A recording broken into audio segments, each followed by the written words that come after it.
Good morning. Welcome back to the Broadcast Retirement Network. I'm Jeff Snyder. This is BRN Sunday for Sunday, June 26th, 2022. We've got another great show for you this week. We've got members of the media, academia, and financial services standing by as we analyze all the news and events for the week. So sit back, relax, enjoy this episode of BRN Sunday. Turn some pages. I'll be here when you are ready to roll with the changes. Well, we're going to kick things off and look at what's happening with inflation and how it's impacting the daily lives of American workers. Joining me on the line, she is from Daily Pay, Miss Jeannie Walden. Jeannie, so great to talk to you. Thanks so much for joining us on the program this morning. Thanks so much. I'm so excited to be here. Yeah, this is a survey you all did at Daily Pay along with our friends at Funding Our Future. And this couldn't come in a more timely manner in terms of inflation and how it's impacting American workers, because we're all feeling it. High gas prices, food prices, supply chain disruptions. It is just a difficult time. Oh, absolutely. And it's only getting worse. It's reaching more and more Americans, regardless of how much money you make. It's shocking to see the impact that this is having on everybody in America right now. And we're getting ready to go out on 4th of July. Independence Day is right around the corner. I think it falls on a Monday this week. And many Americans getting ready to hit the road for travel or even choosing to fly. We're at record high gas prices, and this is only compounding employee financial woes. Oh, absolutely. And, it's really interesting because we've got this kind of bifurcated impact that's happening. You've got two and a half years of pent-up travel interest from people that did not travel during COVID and are just wanting to get out, see friends, family, take on all those missed adventures that they had just been planning before COVID hit.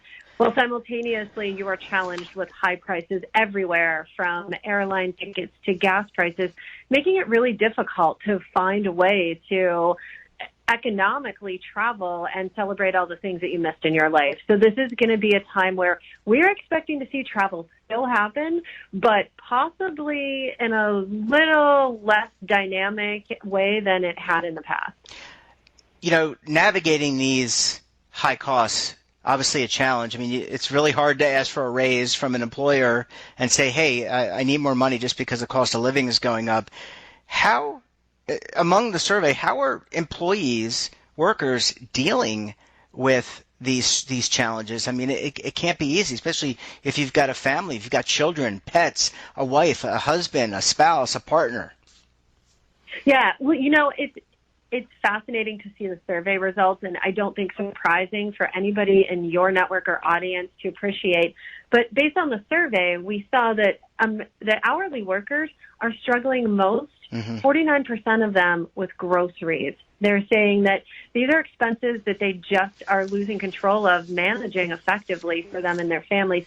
Gas is right behind at 48%, with utilities not too far behind that, especially if you've got people in the household that need to have air conditioning or in areas that you might need to have heat.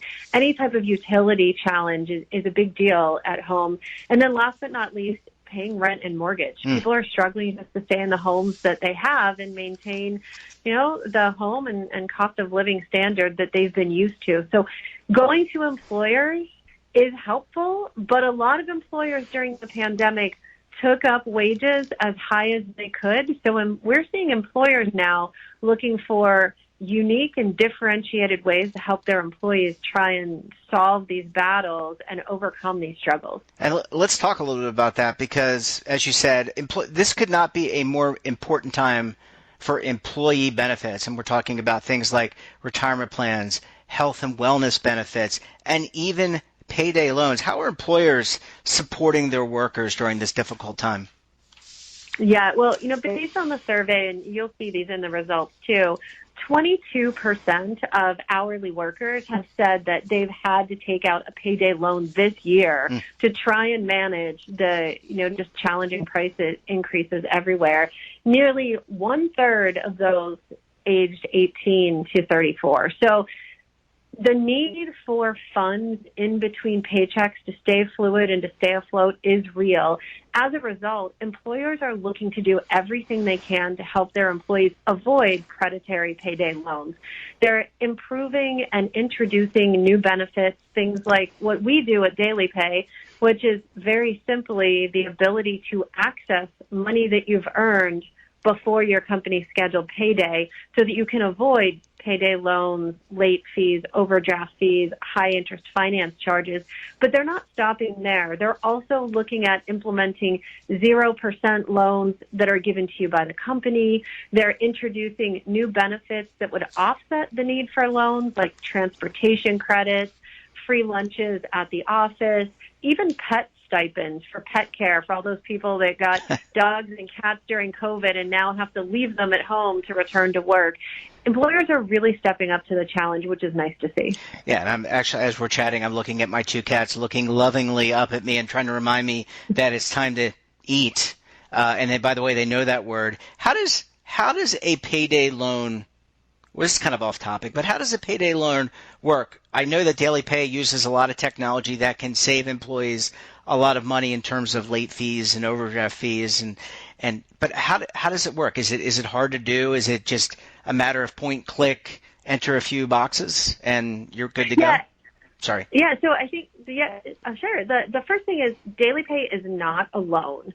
So what's cool about Daily Pay, and I think revolutionary, is Daily Pay simply makes money that you've earned available to you as you earn it. Mm-hmm. So what happens is, if you work at any company that we work with, Target, Kroger, Dollar Tree, Big Lots, after you're done working a shift, you can log into Daily Pay and it will show you how much money you've earned. This is money that the company owes to you.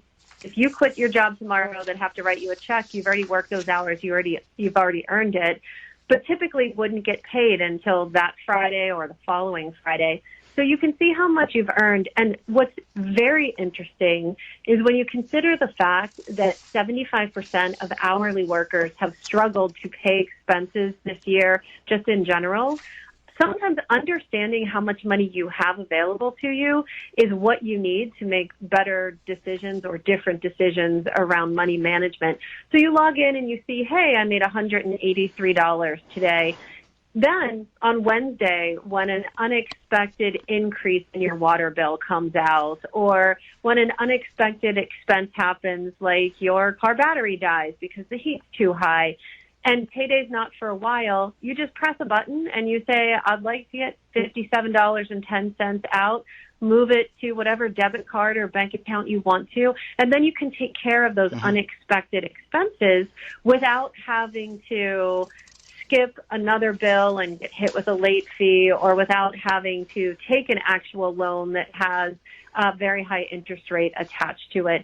So then when payday comes, you get the rest of your pay, less whatever you took out early, and everybody just moves on with their day. And what we've seen in prior research is, on average, that's saving the working American $1,200 a year that they would normally pay in all of these fees and loans. So with $1,200 more back in your pocket, that might buy you, I don't know, another gallon of gas these days, maybe. Probably. Even the way the prices are going. I think you're right. Yeah, I think you're right about that.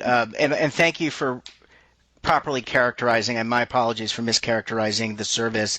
Let me go back to something, and I think just my own sense for this, and why I think it's in the best interest for employers to think about things like that, is that when you have financial stress, Jeannie, you bring it with you everywhere. That financial stress becomes mental stress, and that follows you everywhere. It impacts your productivity, impacts your family life. So it really is in the best interest of the employer to make sure that they're satisfying and helping their employees, right? Oh, absolutely. When you think about it, I saw a statistic, not from us, recently, that said 87% of people in the workplace now are stressed or concerned about money. And that's a very high number, and it does become all-consuming. And therefore, if you're on the front lines, it impacts customer service. It also will cause you to leave a job a lot faster. Maybe you're trying to pick up a second job to make ends meet. Maybe you just found somebody else that will give you a little more from pay or benefit, and you switch jobs, which is really challenging for employers to wrap their arms around. And this, what Daily Pay does is it gives you financial transparency. And interestingly, before Daily Pay, no hourly worker was able to have financial transparency, with shift differentials and with overtime and, different rates based on if you work for a franchise, different locations that you might be sent to. You generally know what your paycheck would be, but who knows, is it going to be $610 or $714? You kind of always had financial stress until your paycheck came in and had to balance that. Now you can see exactly how much you made. Employers love it, because employees that use Daily Pay and have that transparency will stay up to 72% longer in some industries when they can see this. Also, they'll pick up extra shifts. Oh, hey, I only made $610. I want to put the down payment on my daughter's summer camp. I need an extra $100 to do that. I'll pick up an extra shift tomorrow. So it actually positively impacts productivity too. And then in general, it helps to reduce that stress. And so the customer service is better, the brand impact for the business is better, and it's a win-win for everyone. Yeah, and now employees or workers have a choice, offering this as a benefit, a supplemental benefit to what we already discussed, the retirement benefit, the healthcare benefit, just puts you in the check the box in your favor versus somebody else. I mean, you mentioned some of the pet stipends and things like that, but this is really kind of could put you over the top with some of your potential candidates. Oh, absolutely. And we see that people that use Daily Pay as a recruiting tool will fill their open roles up to 50% faster, which we love. But what's also great about it is when people start using Daily Pay, there's a lot of information sharing being done with the companies that employ them. So we work through an employer to offer this service to the employee, because the employer knows, yes, you did work 8 hours. Yes, this was the rate that you made every hour. So we for sure have validated data when we show them what their Daily Pay balance is. But what we also see behind the scenes, which I really love, especially if you're looking at retirement and saving for the future, is we can see who is ready to start saving. And we do encourage that people save as they earn. So instead of best intentions gone wrong, where, on Friday when you get your paycheck, you're going to put $100 in your savings account. And wouldn't you know, on Friday when you get your paycheck, that $100 is already committed and maybe a few times over. As you're earning money, Daily Pay gives you the opportunity to then move that into a savings account. So it gets you to start saving as you work. We combine that with information back to the employer about, hey, here are the employees that are saving. They can then look and see, well, we've got a 401k program. Are they involved in it or not?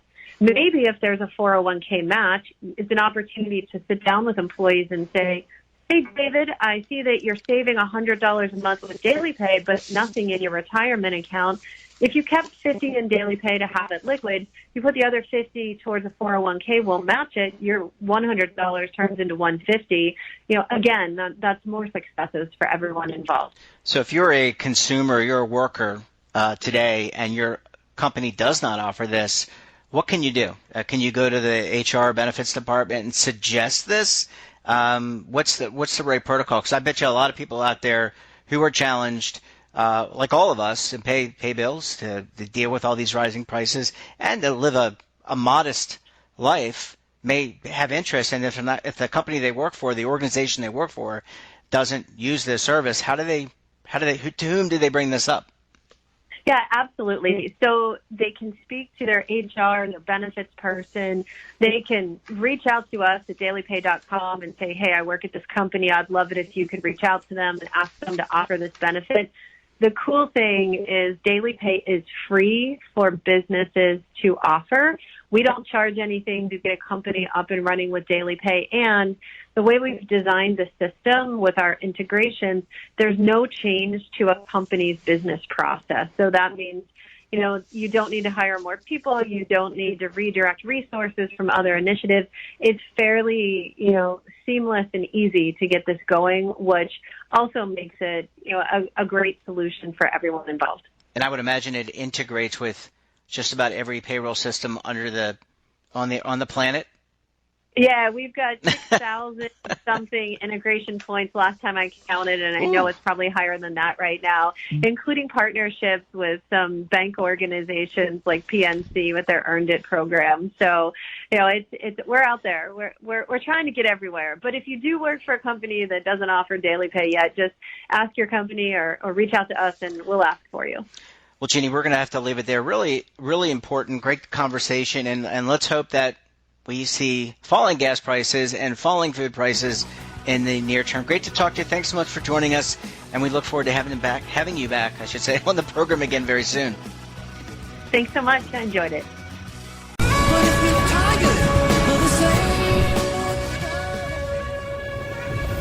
Imagine a new television network that will make you richer, healthier, and in control of your financial future.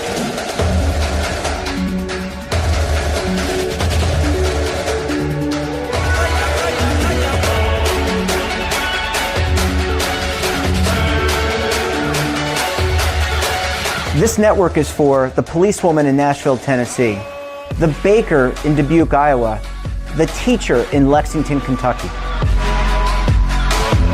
We want to make the idea of savings and retirement culturally relevant. But what do you see as a defining issue of the midterms?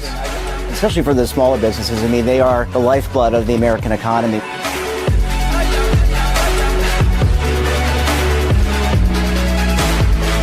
Featuring exclusive interviews, current affairs, and docuseries.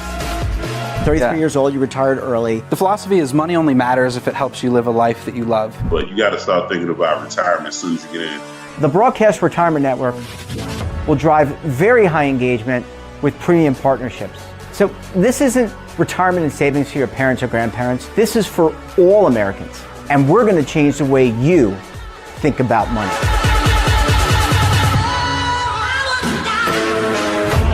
Welcome to the next frontier of retirement and savings. This is BRN, the Broadcast Retirement Network. Hopefully now you're interested in investing in stocks, which we at the Motley Fool believe is the single best way for folks like you and me to gain what could be truly life-changing wealth. That's why today we've got a special offer for new members. Since the service started, our average stock pick has returned over 600%, and that's over 4 times the return of the S&P 500. Don't regret not taking action right now. Just enter your email to get started.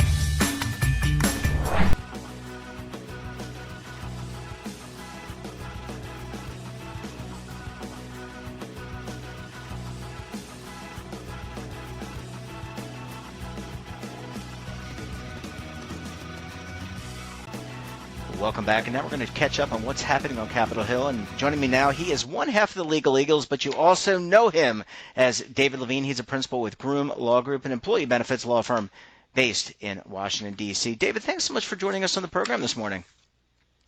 Jeff, it's great to be here as always, and I hope everybody is having a wonderful weekend. Yeah, and we're coming up on Independence Day, one of my favorite holidays. But David, I think unless we spoke with both you and Kevin and you several weeks ago, there were some bills moving their way through committees, and I know we wanted to catch up with you on kind of what's happening on Capitol Hill, because I think there has been some movement afoot to kind of pass these bills, but also incorporate them perhaps into other bills. Absolutely, Jeff. So as Kevin and I have talked about many times in the past, the making of legislation is not always a pretty process. And there's lots of pieces here. There is the messaging legislation where someone says, I want this, or here's an idea. And then there's sort of the legislation that starts to get legs because it gets maybe Democrat and Republican support. And then there's the question of jurisdiction. And that's kind of where we've been recently. Obviously, Secure 2.0 passed out of the House of Representatives a while back now, it feels like. And instead, we've been waiting to see what's the Senate going to do. And the Senate, we had Senate, the Health, Education, Labor, and Pensions Committee, the HELP Committee, passed its portion of Secure 2.0. And the names, there's lots of all different names, but it all rolls up into Secure 2.0. The idea is it passed its provisions that are in its jurisdiction because each committee has different authority. And this week, the Senate Finance Committee picked up its portion and moved forward on a unanimous basis the BRN Act. Again, it's all going to roll into Secure 2.0. So if you see all these names, it's fine to totally say, well, what is Rise and Shine? What is BRN? But underneath it all is part of the Secure 2.0 structure. So this week, Senate Finance finished up with its portion of Secure 2.0, unanimous, as I said, and now we got to start stitching things together because once the committees have acted, that doesn't enact a bill. It's like that old thing we probably all saw on TV as kids, how a bill becomes a law. Or for those who are younger, those who watched it on the internet in some other form. But the idea is now they sort of stitch these different bills together, and the question is, how do they get enacted? Well, there's a couple pieces. Number one, what the Senate has put together, if you push everything together, is a little different than what the House of Representatives has put together. We can get into the weeds, but the key is they all want to get to something. But there's differences that they'll talk to each other. There's ways you can do things, and I think we've talked about it before. You can do formal conferences between the House and Senate, or there could be a lot of discussion behind the scenes such that, hey, if the Senate passes this, the House will be on board, and then the House will just vote to pass the Senate version, or they do some tweaks. That's kind of the political process here. So where do we go? Well, they'll reach agreement on language at some point here. And you might say, well, is that great? Is it going to pass in the next week or two? No. The Senate, we are in an election year. The House is an election year, certainly.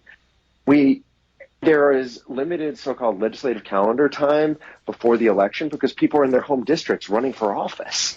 So what we're likely to see is a lot of working out of what do they think that the Common Core sort of end Secure 2.0 will be.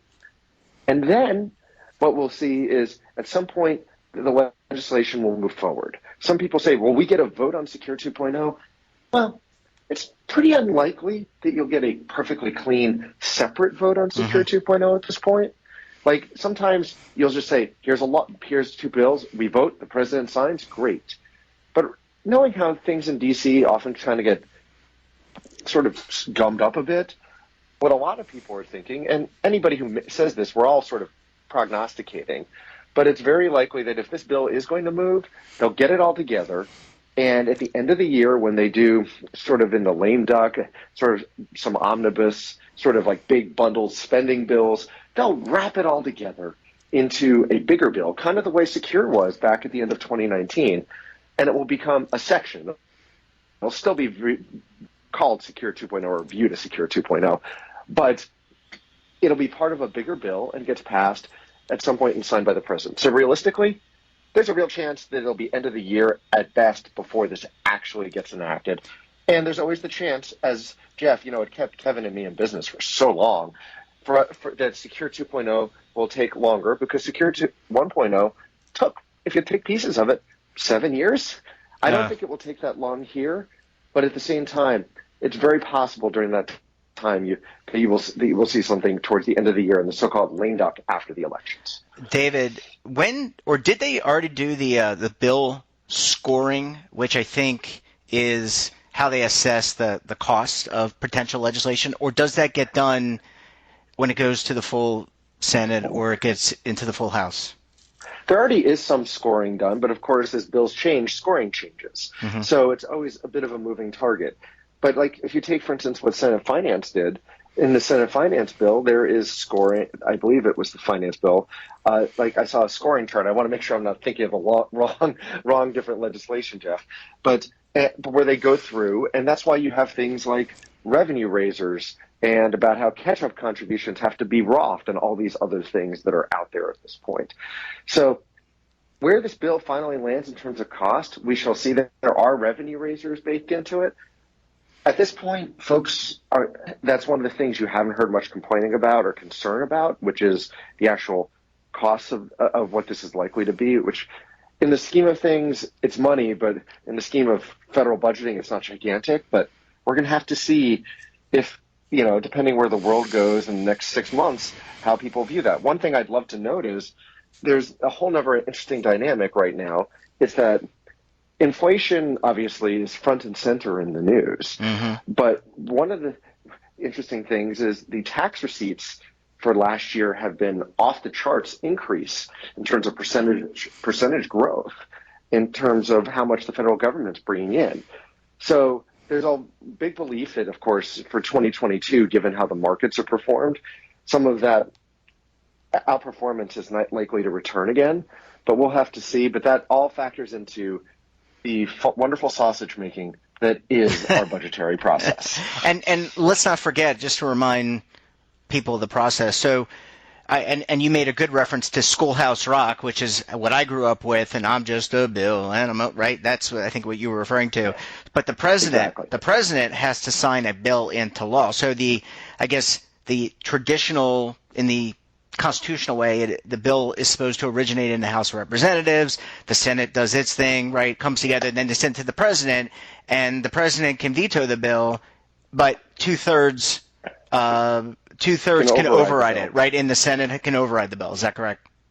Yeah, I think it's House and Senate. House, Senate. Funny. I'm going to be perfectly honest. I always have to remember, how do you override a veto? Because it doesn't happen that often. No, it doesn't. But that's the basic. But I know my fellow Eagle, Mr. Walsh, actually has joined us. So he may choose to remain silent and exercise his constitutional rights, or he may have one final comment as we close ourselves out. Hey, Kevin. Kevin, I think you're up. There he is. Kevin, wow. Yeah, I was just going to comment that I think when you've got the same party controlling the House and the Senate, the odds of a veto are fairly low here. Yes. Should this thing clear both chambers? Well, you were here for a while. I didn't see you, Kevin, so I apologize for not announcing you. But you always make poignant comments, guys. We're going to leave it there. Really appreciate you stopping by. Really important information, and let's hope that things move quicker and sooner rather than later. Gentlemen, enjoy the rest of your weekend, and we look forward to having you back on the program next week. Thank you so much, Kevin. You want to say goodbye, or do you want me to say it? Thanks, Jeff. Thanks, listeners. Enjoy your weekend. All right, guys, take care. And that wraps up this episode of BRN Sunday. Have a topic of interest, someone you think we should talk to, drop us a line. And don't forget, for all the latest curated news and lifestyle, wellness, finance, tech, so much more, all in one place, check out today's edition of our daily newsletter, The Morning Pulse. Want to search our archives, check out our latest content? Well, visit our website and, of course, our streaming partners. We're back again tomorrow for another edition of BRN AM.